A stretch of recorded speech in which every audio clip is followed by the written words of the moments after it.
Eu vou começar essa discussão chamando aí a Lucy, falando, Lucy, como você trabalha aí no CertBR, tem toda uma análise de gestão de incidentes, de processos, você podia contar para a gente um pouco, na visão do CERT, como é que ele avalia esse cenário de ataques cibernéticos? Porque tão importante quanto a performance dos ataques é entender os processos, a gestão do incidente. Você podia colaborar com a gente um pouquinho? Tá bom, vamos lá. Na verdade, eu vou contar um pouquinho, né? Estou falando, eu vou pegar o gancho da sua apresentação ali, que você falou de uma série de estatísticas, e vou também falar um pouco das nossas estatísticas aqui, do que é que a gente tem mais visto em termos de incidentes, né? E com base nessa visão das coisas que a gente viu, o que a gente acha que pode ajudar a melhorar esse cenário, né? No sentido de minimizar os riscos de você ser vítima de um incidente de segurança, né? E principalmente a indústria, como você colocou, né? Eu vou dar uma visão geral, né, não é especificamente da indústria de mídia e de entretenimento, mas, enfim, o SET ele recebe notificações de incidente, a gente trabalha com basicamente 3 grandes fontes de dados, que são incidentes reportados a nós de maneira voluntária, ou seja, não é obrigatório reportar incidente,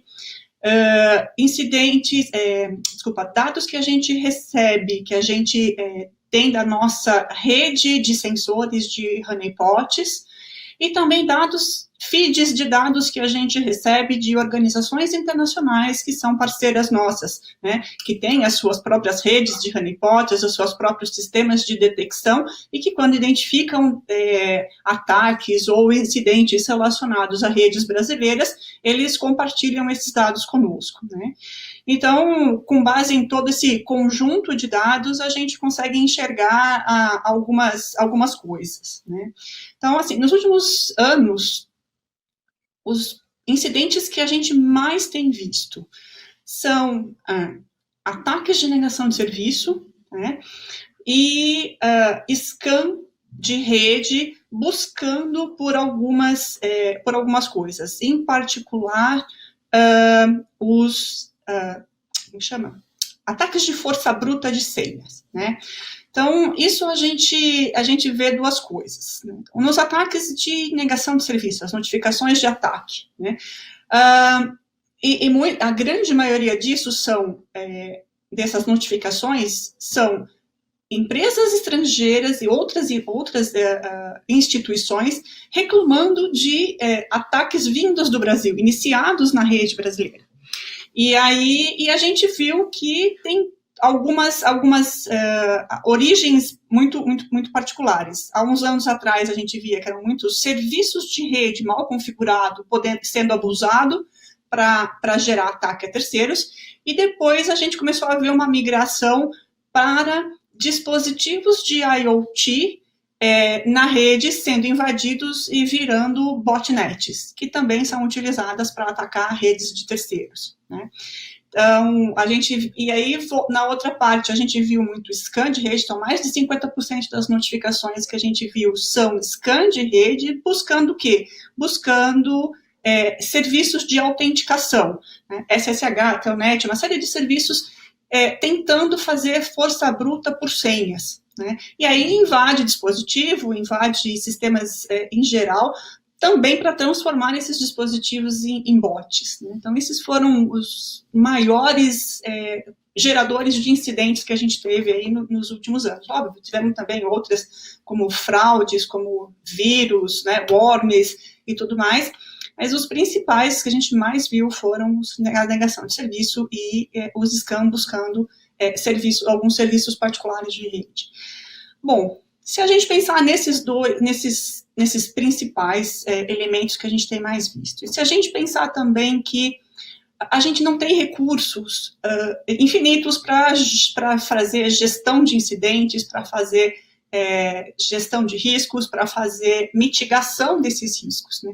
Então, se eu pudesse dar uma dica, né, se a gente pudesse pensar o que seria prioritário a gente pensar para tentar resolver a maioria dos problemas, né? Se a gente pensar lá no princípio de Pareto, né, do 80-20, que 80% dos resultados a gente consegue com 20% de ações, quais seriam os 20% que a gente precisaria mexer ou tratar melhor para resolver os 80% de incidentes, digamos assim, se a gente pudesse fazer esse paralelo, né? Eu diria, então, que 3 a 4 coisas, né? Primeiro, aplicar PAT. Existe um relatório do US CERT do ano passado que fala lá das 10 principais vulnerabilidades que são atacadas, que são usadas pelos atacantes para invadir sistemas e para comprometer sistemas. Dessas 10 principais vulnerabilidades, todas já tinham correção há mais de um ano, né, e ainda estavam sendo exploradas, né. A outra coisa, um outro dado que a gente viu também, um relatório de uma empresa de pentest, que ela faz testes, né, de invasão nos seus clientes, e aí ela disse o seguinte: de todos os casos que eles analisaram, a grande maioria não era vulnerabilidade nova, não era nenhuma ciência de foguete. Era o quê? Senhas invadidas e vulnerabilidades que já existem há bastante tempo e não tinham patch aplicado.